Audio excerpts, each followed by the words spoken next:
Okay, this may be a silly question, but have you ever wondered how to listen to jazz? Or even how to listen to music actively? I think it's a really, really important part of growing your musicality and being able to become a deep listener across many levels. So here's what I mean. We all have a natural bias with what our ears are going to pick up when we listen to something. So if something comes on the radio or I'm in the car or I'm in the supermarket, my ears go to the harmony. I love harmony. That's one of my favorite things about music. So my ears hearing that's the one chord. Now goes the sixth dominant. Oh, it's the turn on to the fourth. My head is doing that, and it's very hard to even stop that. And that bias is also leaning into guitar because I play guitar, so my ears are going to pick up guitar first, and then chordal instruments, so then piano, and then bass because that's going to provide the roots, which is going to give me the full picture of harmony.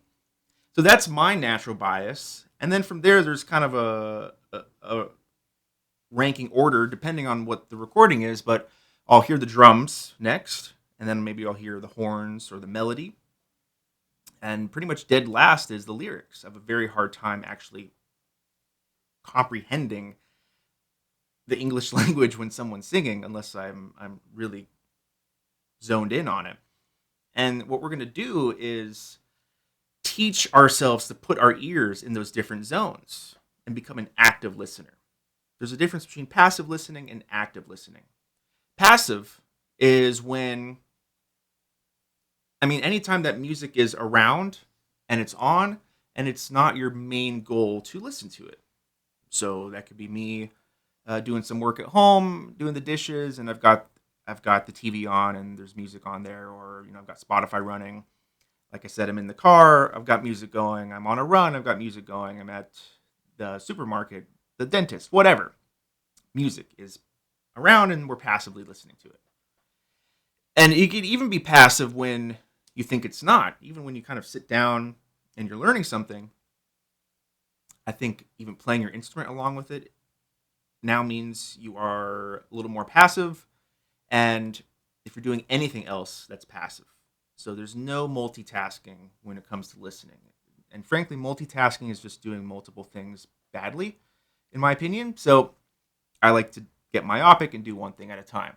So being an active listener means ritualizing this part of your routine of life and figure out, well, do I like to sit outside? Maybe I've got my nice headphones, or I want to sit in the dark. Do I need to be alone? Do I want to be around people? What's your ideal setting for listening to music when that is your only single goal?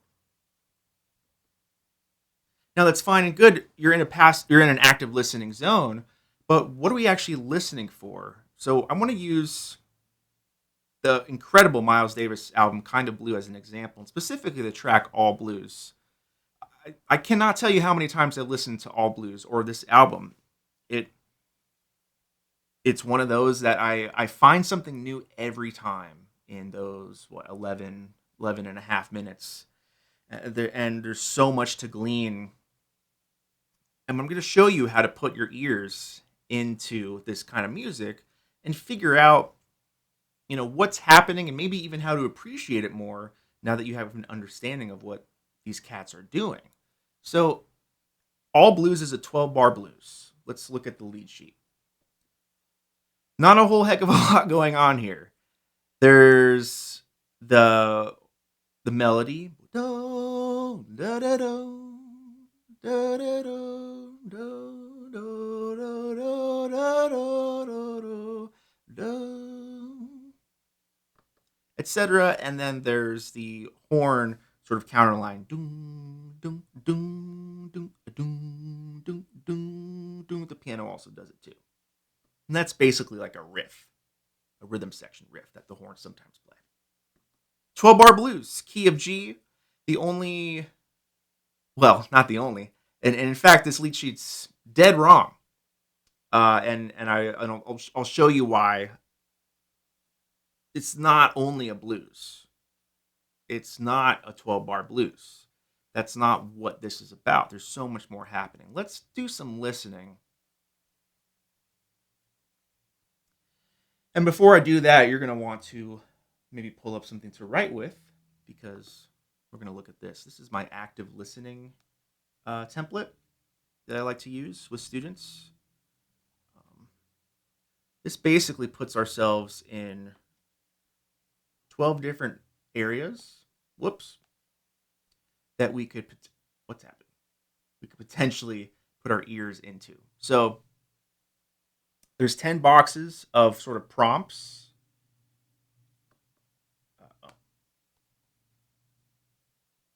10 boxes of prompts, and ideally you take like a week or two, and each box is one full listen through, and you kind of write down your observations. I'll take you through a couple of them, not all of them, to give you an idea of what the purpose is. So overall sound and first impressions, if I'm getting a recording and I'm going to actively listen, my first thing is, well, I'm going to listen to it once, let it wash over me. Anything I hear right away or something that piques my interest, I'm going to write down.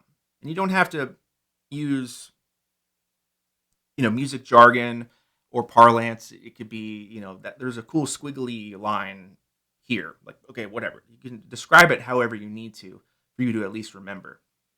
So that's kind of letting everything wash over you and writing your observations. Instrumentation is who is playing what. So what kind of band is it? What instruments are there? Are they doing anything cool with their instruments?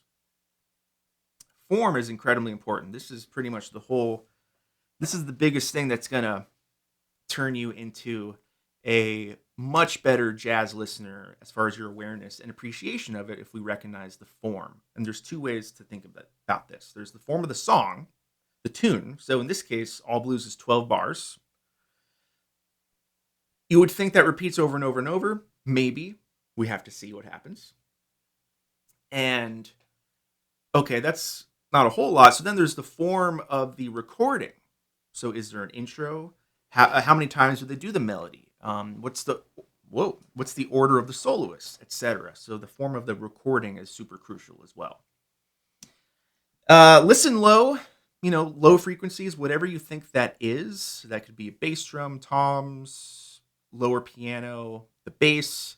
It really depends on what the instrumentation is, because if it's a brass choir, then you have to really decide what you're thinking of low and what you're thinking of as high. But if it's a woodwind quintet, then you have to think what's low versus high. The other one, listen high. Rhythm section. Most music, jazz certainly is going to have this, but that's your drums, bass, and chord instrument. I would say, since so often you're going to have those anyways, listen to the bass and drums. That's the most important link that you want to connect with the rhythm section. Are they ever playing the same thing? Are they pushing each other, pulling each other? How's their time feel? How's the drummer play the time? Does he put it on the ride cymbal, kind of like a normal pattern, or are they doing a two feel at all? There's all these considerations. Pick two instruments.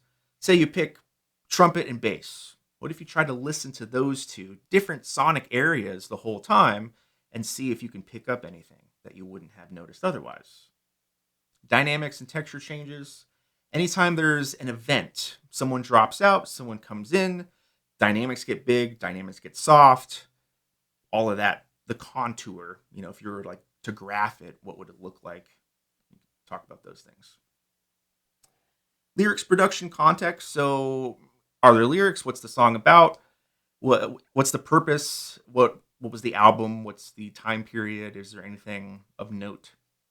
And then production, jazz, it depends, of course, but there could be, there's a really cool mix. I love the way that the drums are mic'd, or love the placement of blah, blah, blah. Or it could be, of course, listen to more modern music where you're using effects and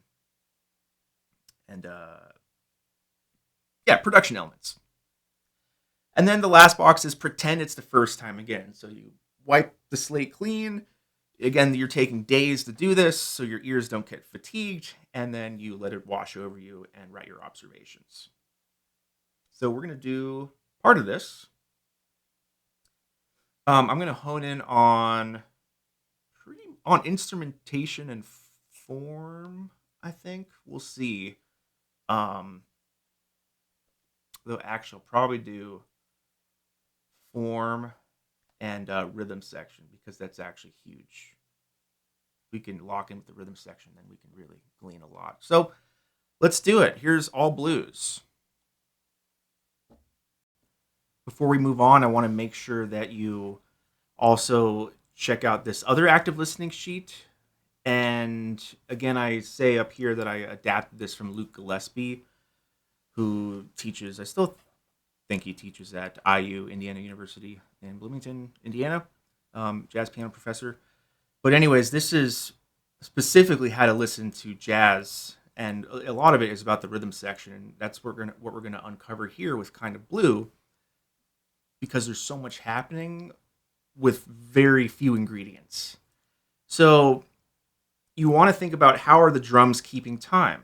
Basically, are they doing spang, spang, a lang, dang, da dang, dang, da dang on the ride cymbal with the stick? Are they using brushes? Or are they, using the snare for chatter, or all kinds of stuff? Do they change? Do they use mallet, something else? What do they do for each soloist? That's a big one too. How do they move to a different part of their instrument? Perhaps sometimes they don't. Listen to the bass. Is it a walking bass line, a two feel? Do they switch it up? What part? What register? And then listening to the comping instruments. Find your four rhythmic elements: long notes, short notes, on the beat, off the beat. Everyone uses those combinations in the perfect mixture. What register are they comping in? And can you discern whether the voicings are dense or sparse? And then listen to the bass and drums together. How is their hookup? Meaning, can you discern if one person is leading, pulling back, pushing? Or if there are any groove or tempo changes, do they do it at the same time or not? A lot to think about. We don't need to do the whole thing there. But those are some elements with the bass and drums that you really want to pay attention to. So here we go. I'm not even going to pause, really. I'll do my best to talk succinctly, so I'm not talking over the whole thing, but we're going to listen to All Blues, 1959, Miles Davis Kind of Blue album, with Cannonball, Adderley, Bill Evans, Coltrane, Miles Davis, Jimmy Cobb, Paul Chambers. Here we go. Now, there's something about this tune you have to know right off the bat, because I want you to listen to it. It's the bass line, which is frankly the most important part of the song. It's the most memorable. It starts it off, and it's really catchy.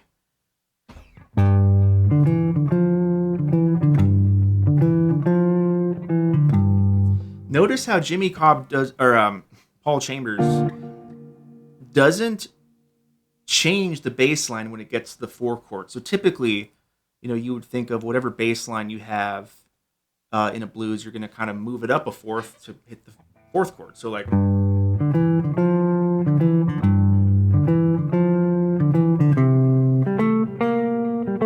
would think he does the same riff bass line, but on the four chord, but no, he doesn't. He stays on the original. And this original bass line is very ambiguous, so it doesn't actually tell us whether it's a dominant or a minor chord. So that bass line has two functions. It's going to be used over anytime we have a G7, the home G dominant 7 chord. And then it's also going to be used what is really not a C7 anymore, because G is still the lowest note. We're going to think of this as a G minor 11 sound. And that creates a whole new vibe for that section where it would be the 4 chord. So instead of C7, you're thinking G minor 11 or G Dorian. So this turns this into a more modal sensibility. It's not fully modal like So What on this record, but it definitely hints at the fact that every 8 measures of this blues form is all centered around G, whether it's G dominant or G Dorian, which is really cool. So I dare you to find one time where Paul Chambers plays the note C. It's crazy. He doesn't play the note C. It's amazing. And I think that is a really cool part of this composition and the performance. Remember, this is not, the bass line isn't even in the lead sheet, so we're already at a deficit here. Okay, I think that's all I need to describe.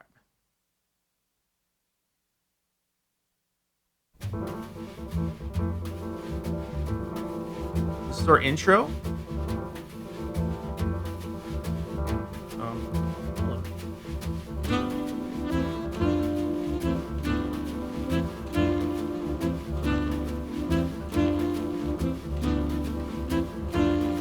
Call this whole thing the G7 riff.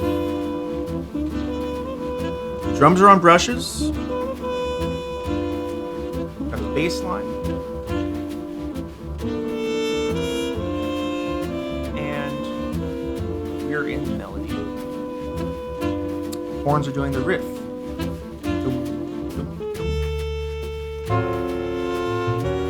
I'll explain a little bit more in a second.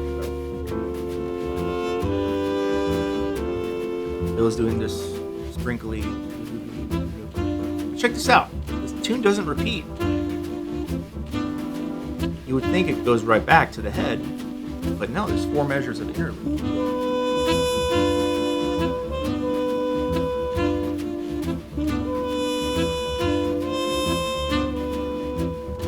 Now this is that G minor part. Bass line's the same. Back to G dominant. Horns go between playing the riff or following the melody with long notes. The turnaround of this tune, there's a little hit on beat 1, a little breath, and then the rhythm section comes back in. There's some space between the melody and the rhythm section. Here's another interlude. All right, Miles solo. What happened to drums? Playing sticks. Switch to sticks right away. Bass line's the same. Brushes go to sticks. Bass line stays the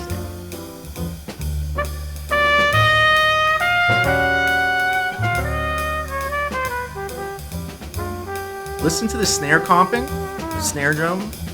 All of that is the drummer's way of complementing. Call it snare chatter.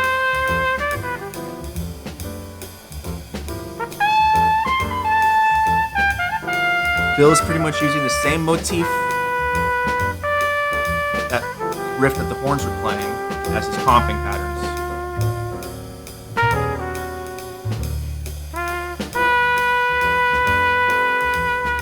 This is the third chorus right here.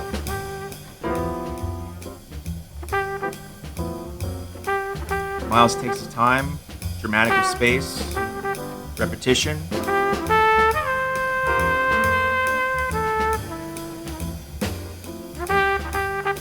Everyone's real sensitive here.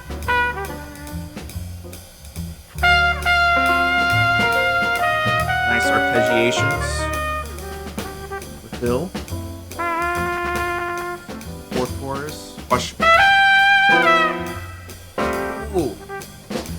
Great dynamic response.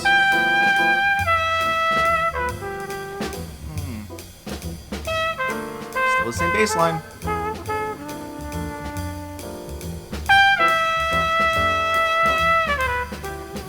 So turn around.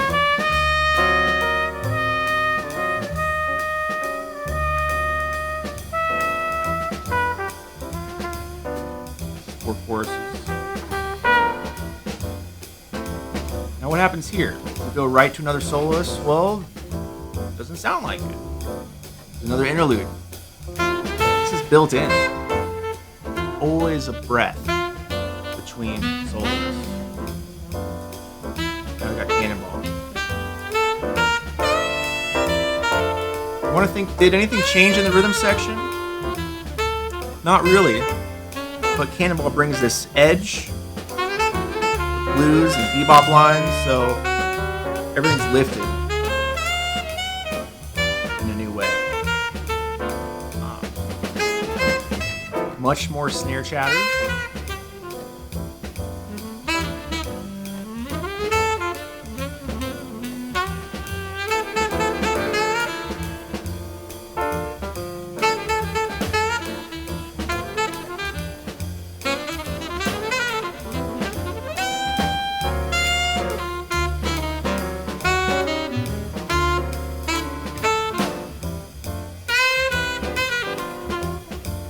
chorus.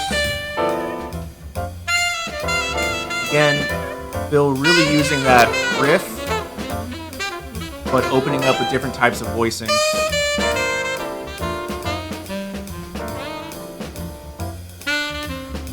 Bill's being a little more playful with his comping in this solo. Nice snare comping. Fourth chorus.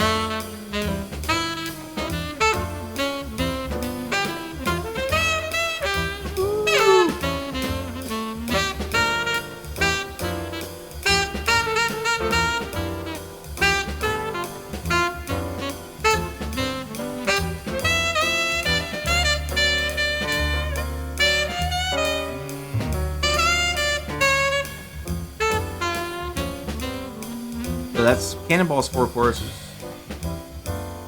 Here's our interlude. Again, little sigh, cleanse the palate. Here's Coltrane.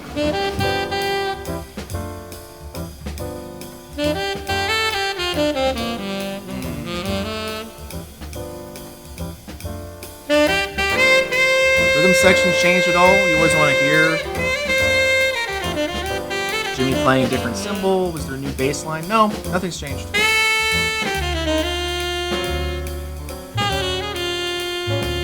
But Coltrane's his own type of unique player, so the vibe is different through his instance alone.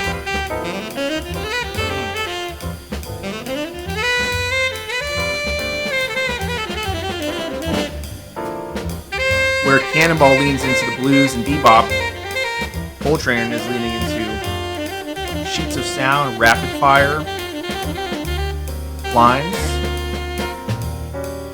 and a little more outside with the harmony. Third chorus, bass line still the same.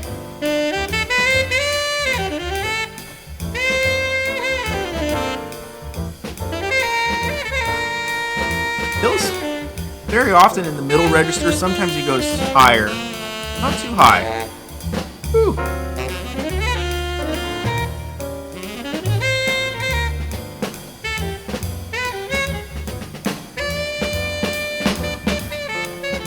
Fourth chorus. Jimmy's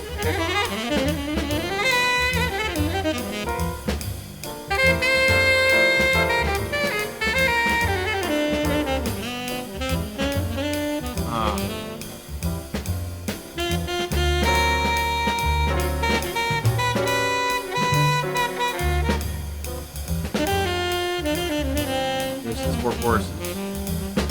What happens here? We already know. Interlude. Or maybe you don't know. I'm telling you. Cleanse the palate. Piano. Bill. Everything's lighter because there's no horn player and there's less comping. It's Bill's only comping when he wants to. Right now, his right hand is a little bit separate from his left, but he tends to lock them together,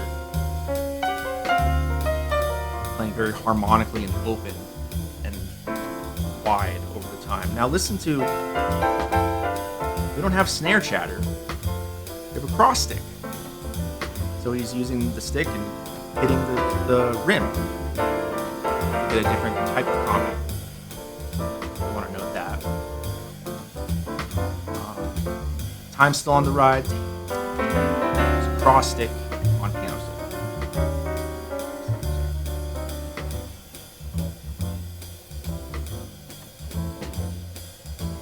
Now Bill only played 2 choruses.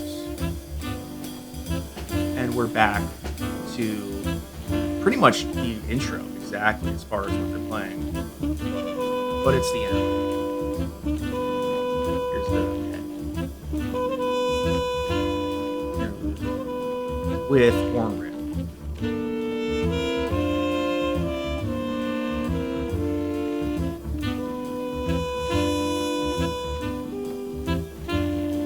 Here's the break.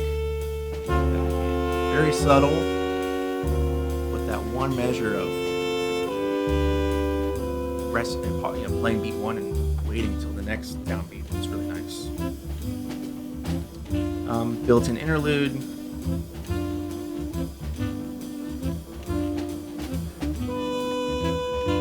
So you can call the form is really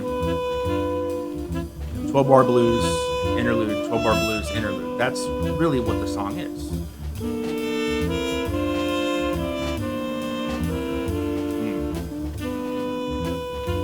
Bass line's the same. Bill's still doing his little twinkly twinklies. Almost got softer. Second head out. Let's see what happens here.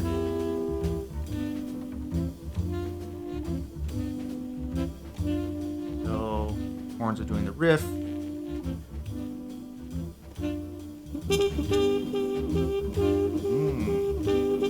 Wow, it's kind of blowing.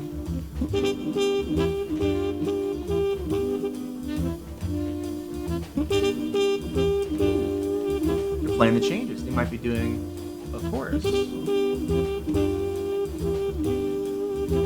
see. Yes. This is another chorus of the form, but Miles is kind of blowing over it. And then it does a quick fade out. So yeah, there you go. I mean, there's so much to glean. I think the beauty is in the simplicity. There's not a lot of ingredients, but each one is really intentional in their placement and the consistency. Because imagine playing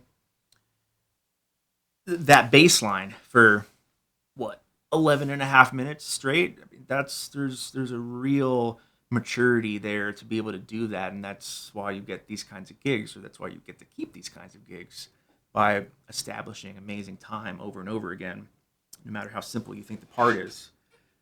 And each soloist offers something different. Miles, like I said, he's likes playing into the drama of space and repetition. Not a lot of long lines. Cannonball, and also Miles kind of lets that space be used by the rhythm section to respond or not. And Cannonball leans into the blues, more aggressive, some double time lines, bebop. And Coltrane, more sheets of sound. His first line is very blues oriented and pentatonic, and there are some elements of that, but he sort of swiftly goes into his rapid fire approach where you're getting these harmonic colors that are kind of sprinkling like rain or a thunderstorm, and he's playing the most outside, and he's not super outside as far as the harmony and note choice, but more outside than the other two for sure. And then Bill is it's really, it's not soloistic, I'll put it that way. He's not playing a lot of lines in the right hand. It's very touch and go and long and flowery. Most of it is pretty much harmonic in nature, sort of a chord solo, so to speak. And yeah, I think the best way to approach listening to jazz or listen to any music as an active participant is figure out the form. If you can understand the form of the song and then how often that repeats, and then like we did the order of the song, the interlude and the head and the solo order, etc., then that can really help establish how people are playing within that box, because there is a box. It's not completely made up. People think, I get asked all the time after a gig, it's like, how do you guys know what to do? Like, how do you just somehow know when to pass it off? It's like, well, yeah. And I know it seems esoteric and magical to a lot, but there's always a box happening for the most part in this sort of standard realm, where you have a song and that form keeps repeating over and over and over, but within that, there's a lot of magic and beauty. So I highly recommend you do this process on your own. Again, take as many listens as you want over a period of time and dig into it. There's so much you can glean, a lot more than you would think, with recordings that you probably have heard 1,000 times. But if you go to this level of specificity, you're gonna uncover things. I promise you. You don't have to do it with everything you listen to. This is obviously a detailed, involved process, but this is one of those that is so, it can establish a higher level of listening by doing this process only with a couple tracks. If you really go deep on them, it's gonna put you on another level of listening. Full stop. Hope this has helped, and I'm happy to do this with any other recordings. If you have suggestions, let me know.